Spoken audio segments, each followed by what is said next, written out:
Hello hi guys, welcome back to the new episode. మేము ఆ రోజు ఐకియాకి వెళ్ళామన్నమాట. సో ఈ షార్ట్లో మీరు ఐకియాకి ఎలా వెళ్ళామో ఏం జరిగిందని అన్నీ చూసేపోతున్నారు.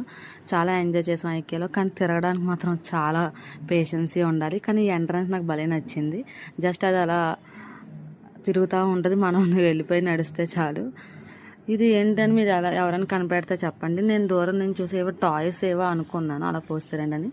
తీరా దగ్గరికి కింద చూస్తే అవి జ్యూసెస్ తీసుకునేవి. అవి గ్లాసెస్కి దేనికి కావాలని దానికి ఫిక్స్ చేసుకొని మనం తీసేసుకోవచ్చు. దాని కాస్ట్ 250. ఎంత అలా పెరిగిపోయినాయి అంటే అసలు ఫుల్ లగ్జరీ లైఫ్ పెరిగే కొలది కాస్ట్ ఆఫ్ లివింగ్ చాలా ఎక్కువైపోతుంది. ఇవేంటో కూడా మీకు తెలిస్తే కామెంట్ చేసేయండి. ఇవి గిలగచ్చకాయలు చిన్నపిల్లలు ఆడుకోవడానికి. వాటి కాస్ట్ 200. అవాక్ అయిపోయాను, గిలగచ్చకే 200 ఏందిరా అని. అలా ఉంది బయట. మీరేమంటారు?